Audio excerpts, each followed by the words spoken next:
लोगों ने पढ़ा था मिंटो प्रथम के बारे में। मिंटो प्रथम जो था भैया 1813 तक बंगाल का क्या रहा है, गवर्नर जनरल। अच्छा, इस मिंटो प्रथम के बाद आता है लॉर्ड हेस्टिंग्स। ये लॉर्ड हेस्टिंग्स है, नाम तो इसका हेस्टिंग्स है लेकिन ये वारेन हेस्टिंग नहीं है, वो दूसरा था और ये दूसरा है। ये भैया आया था 1813 में और कब तक रहा, 23 तक रहा। और 23 में भी जब गया है तो ये कैसे गया है, इस्तीफा देके गया है। ठीक है ना, कितने साल रहा, लगभग 10 साल तक रहा। ठीक है ना। अच्छा, पढ़ाए थे 1813 का चार्टर एक्ट, ये मिंटो प्रथम के समय आया था। ठीक है ना। और इसके बाद कौन आया, हेस्टिंग्स। हेस्टिंग्स के समय की सबसे जो पहली और महत्वपूर्ण घटना है, इसमें भैया आता है, इसी के समय हुआ था प्रथम आंग्ल नेपाल युद्ध। यानी कि किससे युद्ध हो रहा है, नेपाल से। आंग्ल का मतलब अंग्रेज लड़ रहे हैं, और अंग्रेज किससे लड़ रहे हैं, नेपाल से लड़ रहे हैं। इस समय अंग्रेज जो था, ठीक है ना, ये जो अंग्रेज है इस समय कौन है, हेस्टिंग्स है। अच्छा, अब नेपाल की तरफ से जो युद्ध लड़े हैं वो कौन लड़े हैं, गोरखा। इसे गोरखा युद्ध भी कहा जाता है, इसे गोरखा युद्ध भी कहा जाता है। अच्छा, नेपाली गोरखा जो युद्ध लड़ रहे थे, नेपाल के जो राजा थे, इनका नाम क्या था, अमर सिंह थापा। ये जो अमर सिंह थापा थे, इनको जब ये समझ में आया कि युद्ध जीत नहीं पाएंगे तो इन्होंने क्या कर दिया, आत्मसमर्पण कर दिया। आत्मसमर्पण करने के बाद क्या हुई, संधि हुई। क्या हुई, संधि। ये युद्ध भैया चालू हुआ था 1814 में और कब तक चला है, 1816 तक। यानी 16 में जब युद्ध समाप्त हुआ तो संधि हुई। तो संधि भैया हुई थी 4 मार्च 1816 और इस संधि का नाम है सुगौली की संधि। कौन सी संधि हुई, सुगौली की संधि, सुगौली की संधि। अच्छा, ये बहुत महत्वपूर्ण है। ठीक है ना। पहला पॉइंट ये बनता है कि संधि किससे किसके बीच हुई, तो एक तो भाई साहब अंग्रेज है। अच्छा, अंग्रेज की तरफ से कौन गया है, तो अंग्रेज जो था इसका नाम था पेरिस ब्रैडशॉ, ये अंग्रेज है। दूसरा भाई साहब, ये जो अमर सिंह थापा नेपाल के हैं, इनकी तरफ से इनके जो राजगुरु थे, इनका नाम था गजराज मिश्र। इन लोगों के बीच संधि होती है।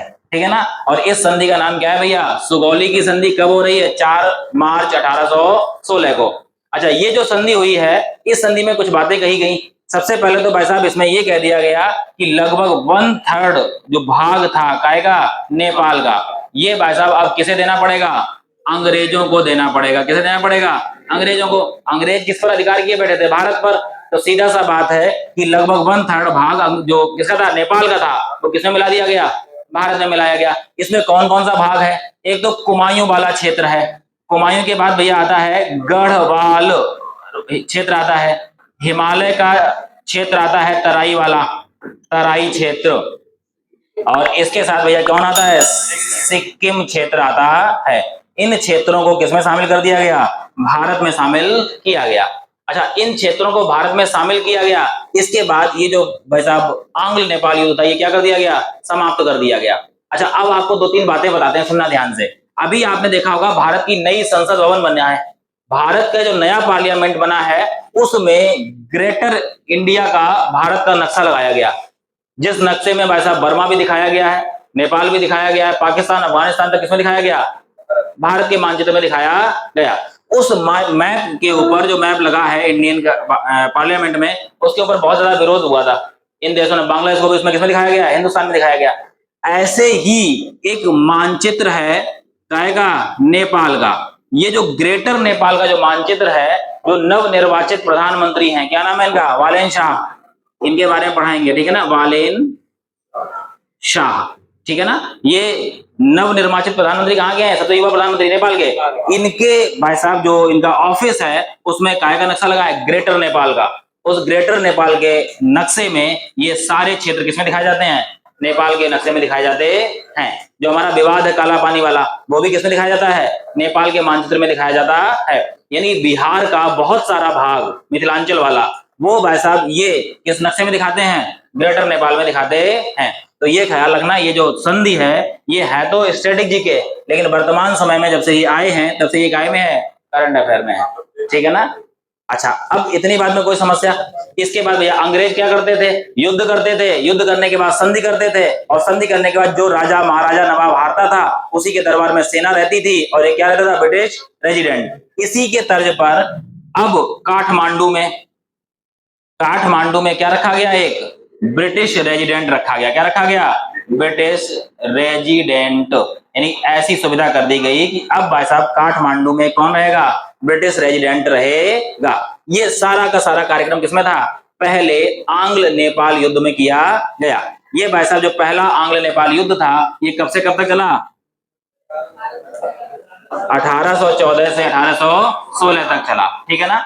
इसके बाद भैया, इसके बाद आता है मुख्य रूप से आंग्ल मराठा युद्ध। क्या आता है भैया? आंग्ल मराठा युद्ध।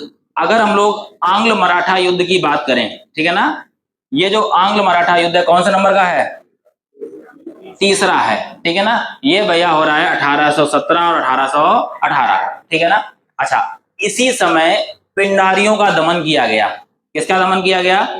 पिंडारियों का दमन किया गया। ये जो पिंडारियों का दमन हुआ है, ये भाई साहब कब से कब के मध्य में हुआ है? 1816 17 से ले लो, 17 से 18 के बीच में है। 1816 से 1818, 1819 से कह रहे हैं यहाँ पे। इसके बीच में पिंडारियों क्या कर दिया गया? दमन कर दिया गया। अब पिंडारी कौन से? सुनना ध्यान से। इसके ऊपर एक पिक्चर आई है, अगर आपने देखी हो, वीर पिक्चर है, और वीर पिक्चर में हीरो कौन है?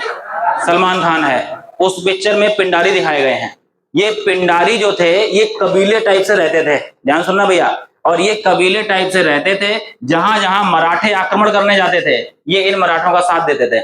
इनका उद्देश्य क्या होता था? कि हम मराठों का साथ देंगे, मराठे युद्ध लड़ेंगे, जब हम युद्ध जीत जाएंगे तो उसके बाद ये पिंडारी क्या करते थे? वहां से लूटपाट करते थे और उसी से अपना गुजारा करते थे। तो इन पिंडारियों, ये पिंडारी किसके सहयोगी हैं? मराठों के। ठीक है ना? इस वजह से इनको दमन किया गया। किसने किया है? हेस्टिंग्स ने। किस समय हुआ ये? हेस्टिंग के समय पर हुआ है। अब बात करते हैं भैया आंग्ल मराठा युद्ध। ये जो भैया आंग्ल मराठा युद्ध है तीसरे नंबर का, ये युद्ध समाप्त हुआ था मंदसौर की संधि के बाद। किसके बाद समाप्त हुआ है? मंदसौर की संधि के बाद समाप्त हुआ। ये मंदसौर की संधि भैया हुई थी जनवरी 1818 में। अब ध्यान सुनना भैया, इस समय पेशवा कौन है? बाजीराव द्वितीय। इस समय पेशवा कौन थे भैया? बाजीराव द्वितीय।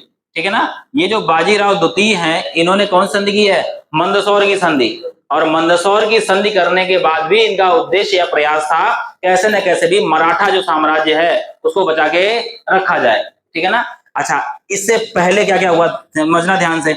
इससे पहले जो था एक संधि होती है, उस संधि का नाम है, क्या नाम है? सिंधिया के साथ कौन संधि हुई है? सिंधिया के साथ कौन संधि हुई? ग्वालियर की। ग्वालियर की संधि। अच्छा, ये ग्वालियर की संधि होती है नवंबर 1817। ये पहले की बात है। इसके बाद भैया एक पूना की संधि और है, यानी पेशवा के साथ क्या की संधि हो रही है? पूना की संधि। ये पूना की संधि भैया हुई थी जनवरी 1818। ठीक है ना? तो ये पूना की संधि है। इन सारी संधियों के बाद जो निचोड़ निकला वो क्या निकला भाई साहब? अंग्रेजों ने, ये 17 है, ठीक है, यानी पूना की संधि हुई है जनवरी 1817 में। अच्छा, इन सब संधियों का निचोड़ क्या निकला? इन अंग्रेजों ने जो मराठा का पद था, जो पेशवा का पद था, इसे क्या कर दिया? समाप्त कर दिया। और इसे समाप्त करने के बाद जो बालाजी द्वितीय थे, ये इनको भाई साहब कहां से? महाराष्ट्र से निर्वासित करके और कानपुर के कहां भेज दिया? बिठूर भेज दिया। कहां भेज दिया? बिठूर भेज दिया। ठीक है ना? अच्छा, ये जो पेशवा साहब थे, इन्होंने अपना आत्मसमर्पण किसके सामने किया है? कौन अंग्रेज अधिकारी है? Sir John Malcolm. इन्हीं के सामने किसने आत्मसमर्पण किया है? पेशवा बाजीराव द्वितीय ने। इन्हें पेंशन देके कहां भेजा गया है? कानपुर के बिठूर भेजा गया, बिठूर गांव भेजा गया। अच्छा, अब इन्हें भाई साहब बिठूर भेज दिया गया। बिठूर भेजने का उद्देश्य क्या था? कि अगर ये मराठा अगर महाराष्ट्र में रहेंगे तो वापस से अपनी शक्ति को क्या कर लेंगे? एकत्र कर लेंगे, बढ़ा लेंगे और दोबारा से लड़ेंगे, जैसा अभी तक चलता आया था। अगर इनको हटा दोगे यहां से तो भाई साहब फिर ये इतना जल्दी अपनी शक्ति को कवर नहीं कर पाएंगे। इन्हीं के दत्तक पुत्र, किनके? पेशवा बाजीराव द्वितीय के। इन्हीं के दत्तक पुत्र कौन थे? नाना साहब, जिनकी पेंशन अंग्रेजों ने बंद कर दी थी, जिसके कारण नाना साहब ने 1857 क्रांति में क्या किया था? भाग लिया था। क्या किया था? भाग लिया था। ठीक है ना। अच्छा, अब भैया अगला पॉइंट सुनना। ये जो हेस्टिंग्स है, इसी के समय 1820 में आई थी रैयत वाड़ी व्यवस्था। ये रैयतवाड़ी जो व्यवस्था थी, ये महाराष्ट्र वाले क्षेत्र में कह लो, कर्नाटक वाले क्षेत्र में कह लो, कुछ असम वाले क्षेत्र में आई थी। इसका उद्देश्य क्या? सुनना भैया, हम लोगों ने इससे पहले पढ़ा था 1893 में स्थायी बंदोबस्त, जमींदारी कानून आया था। जमींदारी कानून में भूमि का मालिक कौन है? जमींदार। जमींदारी कानून में भूमि का मालिक कौन है? जमींदार है। लेकिन इस रैयत व्यवस्था में जमीन का मालिक कौन है? किसान है। कौन है? किसान है। यानी कि भूमि किसानों को दे दी गई, इनसे टैक्स वसूला गया, और जो कर वसूला गया, इस कर की जो दर थी वो बहुत ज्यादा थी। ठीक है ना। लेकिन इसने जमीन किसको वापस दी है? किसानों को। लेकिन जो दशा थी किसानों की, उसमें कोई सुधार नहीं हुआ। ठीक है ना। अच्छा, इसके बाद भैया ये जो हेस्टिंग्स है, इसने समाचार जो पत्र थे, समाचार जो पत्र थे, इन पर से क्या हटाया है? प्रतिबंध हटाया है। किसने हटाया है? हेस्टिंग्स ने। ठीक है ना। लॉर्ड हेस्टिंग्स ने ये प्रतिबंध हटाया है। लेकिन ये प्रतिबंध इस प्रकार नहीं हटाया कि तुम कुछ भी लिख सकते हो। ठीक है ना। ये कह सकते हैं कुछ जो क्राइटेरिया था पेपर छापने का, उसमें इसने बदलाव किया, उसको सरल बनाने का प्रयास किया था। इसके बाद भैया इसने अपने क्षेत्र में, कह सकते हैं कोलकाता के आसपास, कोलकाता के आसपास स्कूल खुलवाए। वर्नाकुलर स्कूल खुलवाए हैं। किसने खुलवाए हैं? हेस्टिंग्स ने। हेस्टिंग्स ने अपने क्षेत्र में क्या खुलवाए हैं? वर्नाकुलर स्कूल खुलवाए। ठीक है ना। इसके बाद भैया, इसके बाद ये जो हेस्टिंग्स है, ये 1823 में क्या दे दिया? इस्तीफा दे दिया, और इस्तीफा देके चला गया। कौन चला गया? Hastings, Warren Hastings, sorry Lord Hastings. Warren Hastings कौन था? बंगाल का पहला गवर्नर जनरल। ये 1772 में बना था, और कब तक रहा है? 1785 में इसने इस्तीफा दिया है। और ये कौन है? Lord Hastings. इसने कब इस्तीफा दिया है? 1823 में। कब आया था? 1813 में। इसके समय की दो महत्वपूर्ण घटनाएं क्या है? आंग्ल नेपाल युद्ध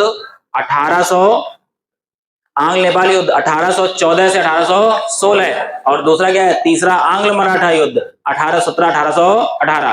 1818 में मराठाओं की शक्ति क्या हो गई? पूर्णतः समाप्त हो गई। और मराठाओं की शक्ति पूर्णतः समाप्त किस समय हुई? हेस्टिंग्स के समय। पिंडारियों का दमन करने वाला कौन है? किसके समय हुआ है?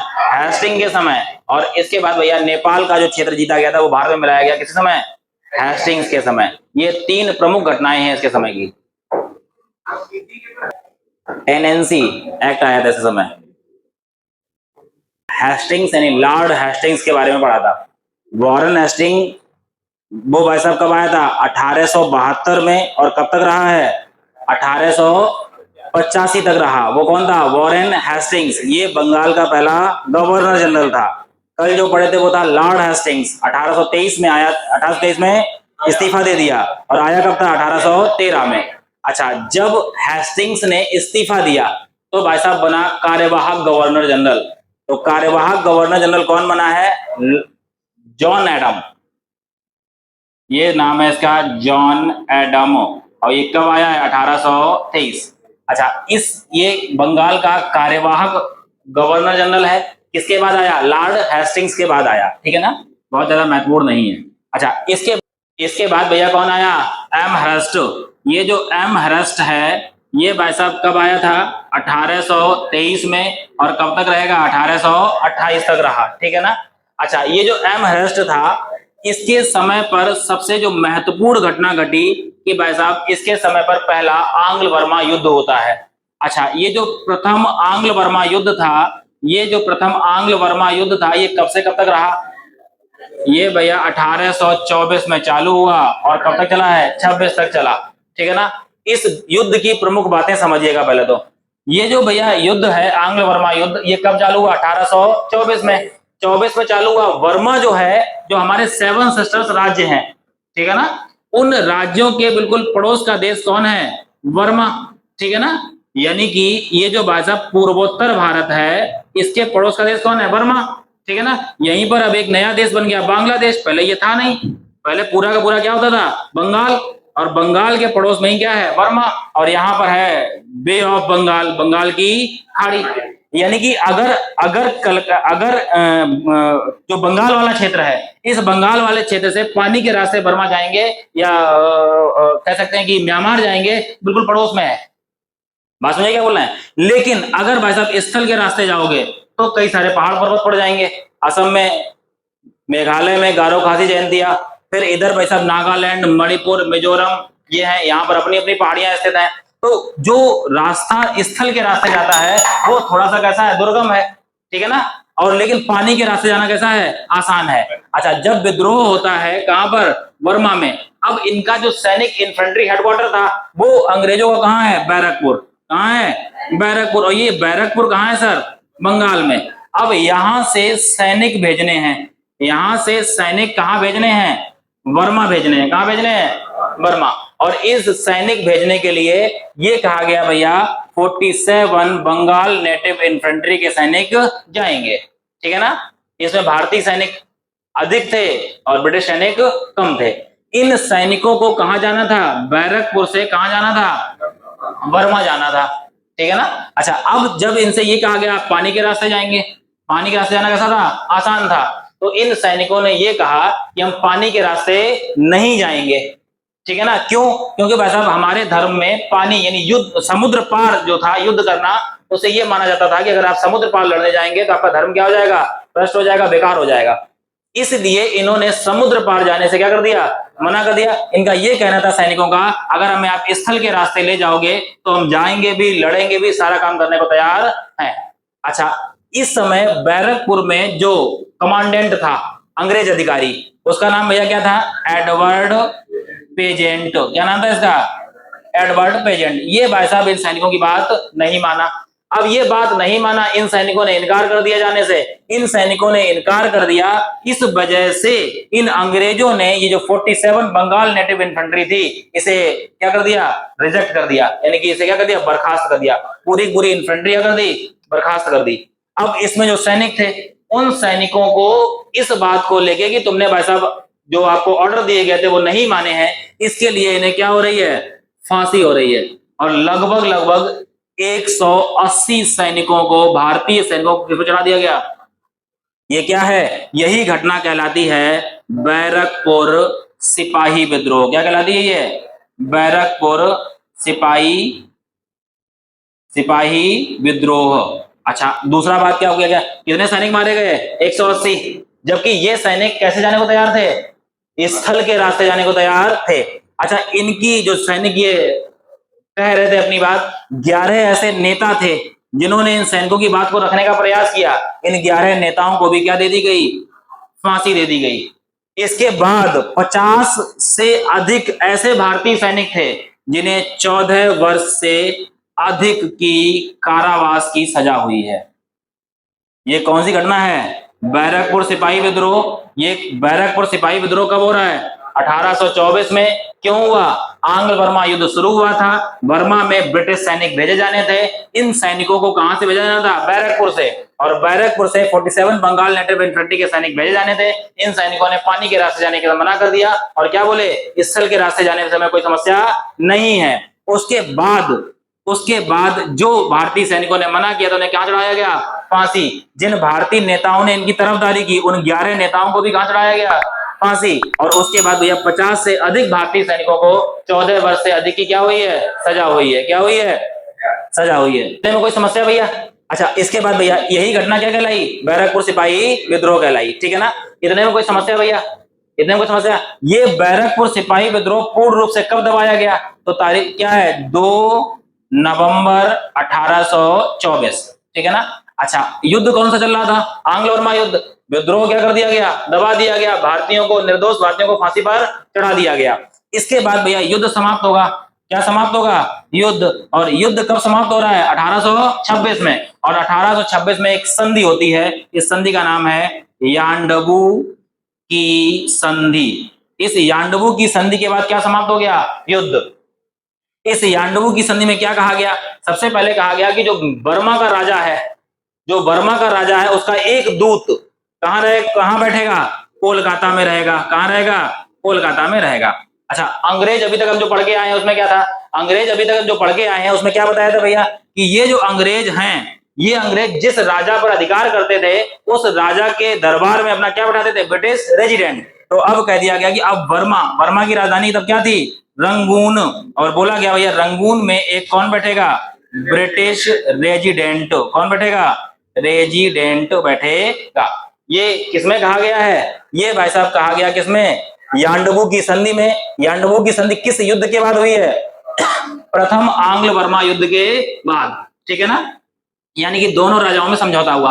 अच्छा फिर सुनना भैया, वर्मा की राजधानी क्या थी? रंगून। वर्मा की राजधानी क्या थी? रंगून। अच्छा, वर्मा का वर्तमान नाम क्या है? म्यांमार। और म्यांमार की राजधानी है नायपीदा। म्यांमार की राजधानी क्या है? नायपीदा। वर्मा की राजधानी क्या था?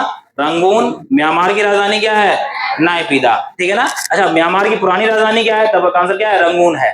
ठीक है। इसके बाद भैया, इसके बाद ये समाप्त हो गया। इसने किसने? एमहर्स्ट ने क्या किया भैया कि मणिपुर को एक अलग क्या बना दिया? राज्य बनाया है इसने। किसने बनाया है? एमहर्स्ट ने मणिपुर को क्या बनाया है? एक अलग राज्य बनाया है। ठीक है ना? इसके बाद भैया, इसके बाद आता है कि ये जो एमहर्स्ट है, ठीक है ना, इसी ने 1826 में काम्बर मियर इसके नेतृत्व में कहां सेना भेजी है? भरतपुर। कहां सेना भेजी है? भरतपुर। आज की डेट में कहां है ये? राजस्थान में है, जिला है। तो भरतपुर सेना भेजी। इसने भरतपुर पर क्या कर लिया? अधिकार कर लिया। क्या कर लिया? अधिकार कर लिया। ठीक है ना? और 1828 में ये कहां चला गया? वापस चला गया। कहां चला गया? वापस चला गया। कब गया है? 1828। फिर सुनना भैया, एमहर्स्ट जो है ये किसके बाद आया? लॉर्ड हेस्टिंग्स के बाद आया। लॉर्ड हेस्टिंग्स ने क्या दिया? इस्तीफा। इसके बाद कार्यवाहक कौन आया था? John Adam. जॉन एडम कब आया? 1823 में। कब आया है? 1823 में। ठीक है, जॉन एडम है, लॉर्ड एडम। ठीक है। और इसके बाद कौन आ गया? एमहर्स्ट। इसके समय का सबसे महत्वपूर्ण घटना है वो कौन सी है? पहला आंग्ल वर्मा युद्ध और दूसरी घटना है 1824 का बैरकपुर सिपाही विद्रोह। ठीक है। अच्छा, अब इसके बाद भाई साहब बहुत महत्वपूर्ण 1828 में अब कौन आएगा? विलियम वेंटिक। और ये विलियम वेंटिक कौन है? संपूर्ण भारत का पहला गवर्नर जनरल। ये विलियम वेंटिक कौन है? संपूर्ण भारत का पहला गवर्नर जनरल।